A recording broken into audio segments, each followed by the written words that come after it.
Welcome back to a Book a Day podcast. As you know, in the previous few episodes, we have discussed a number of books on nature. And continuing that theme, I've got another wonderful book with me today. It's called The Spell of the Sensuous, with a subtitle Perception and Language in a More Than Human World. And that particular term, more than human world, it keeps repeating throughout the book. It's written by David Abram, who is a philosopher, ecologist, but also, more importantly, and that is something that is deeply ingrained in this book, he's a magician and he comes from that background, and that's why he talks so much about human perception. And it is through that lens that he tries to connect us with nature rather than uh, leaving the perceptions as it is and just focusing on the storytelling part. No, he wants us to shift our perception and experience nature more intimately, closely. And he starts by telling us about his journey. He's traveling to different parts of the world, and he begins with certain tribes of Indonesia, certain islands he's there, and he's studying some indigenous traditions of shamans and sorcerers whose primary role in those societies is to heal. And that's what he does. He tries to connect this idea of magic or shamanism with healing. And he uses this term, as I said earlier, more than human world. He reminds us that in today's modern world, we are surrounded by human beings. We are surrounded by things which are created by humans. And that's perfectly fine. We need those material comforts. But what he insists on is that when we go close to nature, when we interact with the natural world, something inside us comes alive and we feel that intimacy. It changes us. And that's what he's encouraging us to do. He's encouraging us to experience that intimate form of life, being close to nature, being close to other life forms. So, where does magic come in this whole context, coming close to nature? As I said, Abram's primary focus is on magic, and he defines magic as the ability or power to alter one's consciousness, rather, states of consciousness. And that's what he says, that shamanic rituals or these traditional indigenous, you can call it magic practitioners, they always have this connection with non-human world. In popular vocabulary or popular understanding, we think of non-human world as maybe ghosts, maybe other spirits, but he tells us it's not just that. They are also being close to nature, natural things, rather living things. So they are close to life that way. In fact, he talks about how a lot of times all these shamans, their houses in a village, they are located at the boundary of the village, not somewhere inside. They're very close to the forest. They're close to the non-human world. And when we stay close to the non-human world, our language, our expressions, everything around about us is very different. And he encourages us to have that experience from time to time because, as I said, it's really therapeutic and it sparks something deep inside us.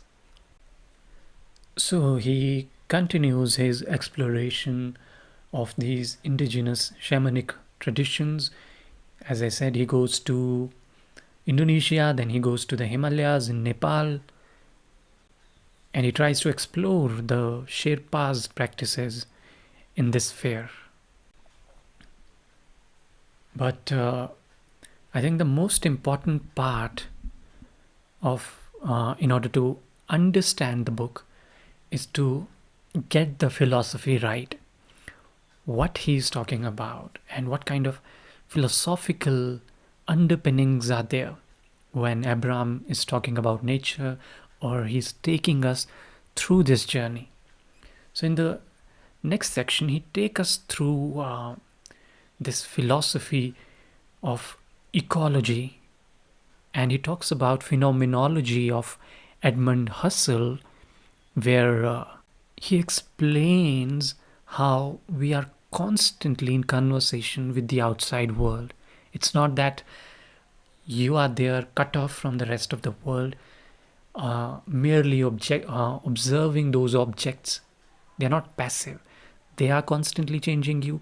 You are constantly changing them. And this interaction is constantly going on. It's a process. It's a flux. It's going on. There's nothing static here. That's the underlying idea here. Let me read a paragraph from this particular section, which will give you some idea about how he sees it, how he sees this connection. So he writes, "My life and the world's life are deeply intertwined. When I wake up one morning to find that a week-long illness has subsided and that my strength has returned, the world, when I step outside, fairly sparkles with energy and activity. Swallows are swooping by in vivid flight. Waves of heat rise from the newly paved road, smelling strongly of tar. The old red barn across the field juts into the sky at an intense angle. Likewise, when a haze descends upon the valley in which I dwell, it descends upon my awareness as well, muddling my thoughts, making my muscles yearn for sleep. The world and I reciprocate one another. The landscape is as directly experienced. It is hardly a determinate object. It is the ambiguous realm that responds to my emotions and calls forth feelings from me in turn. Even the most detached scientist must begin and end her study in this indeterminate field of experience, where shifts of climate or mood may alter his experiment or interpretation of the data. The scientist too must take time off from his measurements and analysis to eat, to defecate, to converse with friends, to interact straightforwardly with the familiar world that is never explicitly thematized and defined.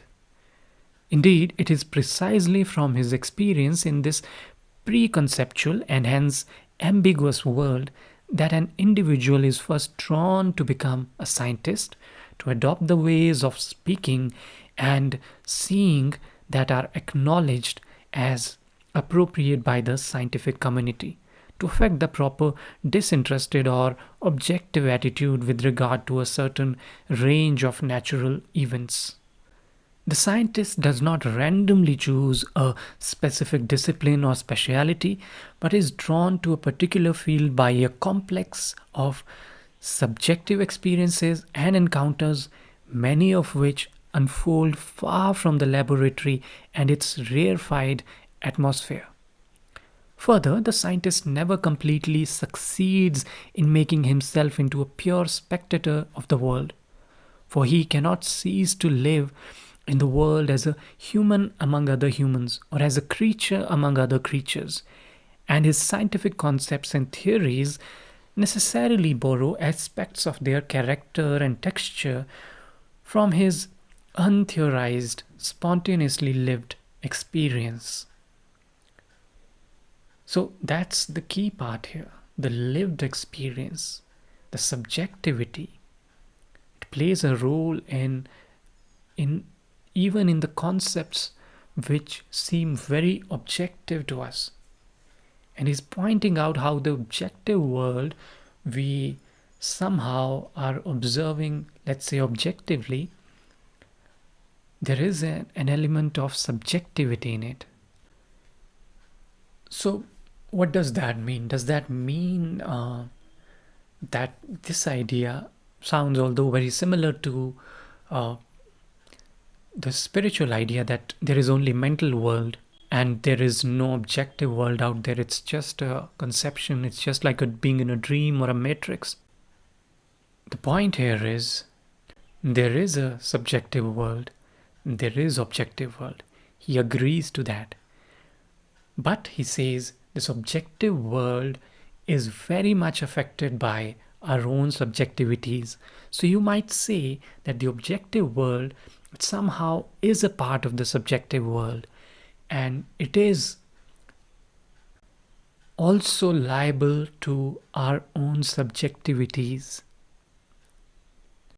Or to put it in another way, it is in constant dialogue with our own awareness, with our own subjectivity. And no matter how many objective observations we make, those observations will be colored by the subjectivity. And the reason he gives, that the reason we feel we are so objective and there's no element of subjectivity, is because we have cut ourselves off from the natural world. And he gives a wonderful example of it in the next chapter, which is about languages. The chapter is called The Flesh of Language, and he gives some interesting insights on language, how it evolved, what is it about. And the core idea there is that language is not just human construct. It is very much rooted in nature. If you go back to the history before the written language or the script that evolved, before that there were oral cultures, there were sounds, and those sounds, those chants or songs, they were rooted in nature. They came as inspiration from the sounds of nature. So that way we were still in early phase of language, we were still connected with the nature. However, as writing developed and scripts arrived and literacy spread, we made easier and easier scripts. We got cut off from that natural affinity of language. In fact, he gives examples of many ancient scripts like Chinese, where if you look at the alphabets, they are very much reflections of what they are talking about. So there's a direct connection between the alphabet and the meaning it symbolizes. But in the modern scripts, you don't find those connections. So it just feels like an abstract concept, not rooted in reality, not rooted in nature. And that's why we feel that lack of connection. This sophistication in our language, it has shifted us, it has moved us away from the new non-human world, away from what we call as nature. And it is this particular concept, this particular practice he wants to bring back to life, that we stay close to nature, we stay close to the non-human world, even with the works, even with the creations or anything we are doing in our human world. We should not cut ourselves off from the non-human world. We should trace their origins and maintain that connectivity, because it's such a healing, such a soulful experience. And he makes a powerful, powerful case for that. One of my favorite passages in the book, they come towards the end, in the last chapter, where he just writes such a beautiful prose that now, without giving many reasons or intellectual arguments, he just takes us to the experience side of it. Just lets us experience the language, and through language, he wants us to connect with life, with non-human world, with nature. And I'm going to read a couple of passages from this particular section, and I'm sure you'll get the idea. So let me read now from this chapter. What a mystery is the air, what an enigma to these human senses. On the one hand, air is the most pervasive presence I can name, enveloping, embracing, and caressing me both inside and out. Moving in ripples along my skin, flowing between my fingers, swirling around my arms and thighs, rolling in eddies along the roof of my mouth, slipping ceaselessly through throat and tracts to fill the lungs, to feed my blood, my heart, myself. I cannot act, cannot speak, cannot think a single thought without the participation of this fluid element. I am immersed in its depths as surely as fish are immersed in the sea. Yet, the air, on the other hand, is the most outrageous absence known to this body, for it is utterly invisible. I know very well that there is something. I can feel it moving against my face and can taste it and smell it, can even hear it as it swirls within my ears and along the bark of trees. But still, I cannot see it. I can see the steady movement it induces in the shape-shifting clouds, the way it bends the branches of the cottonwoods and sends ripple along the surface of a stream, the fluttering wing feathers of a condor soaring overhead, the spiraling trajectory of a leaf as it falls, a spider web billowing like a sail, the slow drift of a seed through space, all make evident to my eyes the sensuous presence of the air. Yet these eyes cannot see the air itself. Unlike the hidden character of what lies beyond the horizon, and unlike the unseen nature of what which resides under the ground, the air is invisible in principle. That which today lies beyond the horizon can at least partly be disclosed by journeying into that future, as that which waits under the ground can be somewhat unearthed by excavations into the past. But the air can never be opened for our eyes, never made manifest. Itself invisible, it is the medium through which we see all else in the present terrain. And this unseen enigma is the very mystery that enables life to live. It unites our breathing bodies not only with the under the ground and not only with the beyond the horizon, but also with the interior of life that we perceive in the open field of the living present. The grasses and the aspen leaves, the ravens, the buzzing insects of the drifting clouds. What the plants are quietly breathing out, we animals are breathing in. What we breathe out, the plants are breathing in. The air, we might say, is the soul of the visible landscape, the secret realm from which all beings draw their nourishment. As the very mystery of the living present, it is that most intimate absence from where the present presences, and thus a key to the forgotten presence of the earth. So that was from this chapter, and that's where he ends the book with a call to action.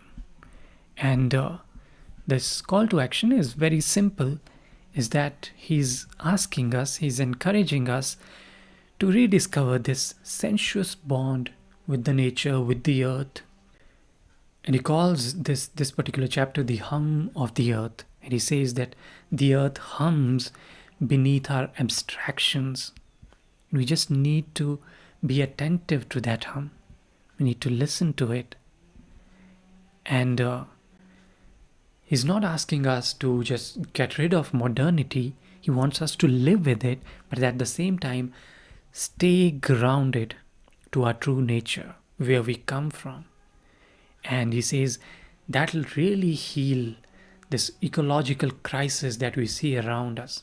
It affects the world that is outside us, and it definitely affects ourselves.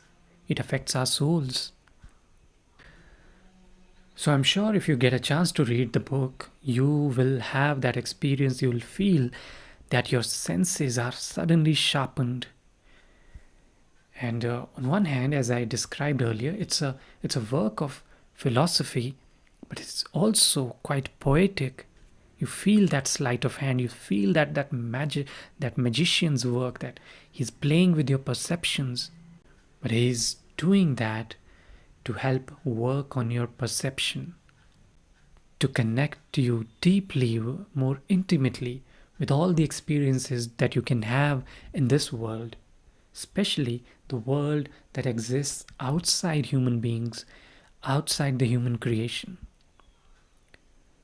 So, the idea is simple, that we are not separate from this earth. We are a part of it, and we are speaking and perceiving and listening constantly in exchange. We are, as humans, with this rest of the world, rest of the universe. So that's it for today, and I hope you enjoyed this episode. Thank you so much for coming this far and listening to the entire episode. And I will catch you the next time with another wonderful book on nature. Thank you once again. I'll catch you the next time.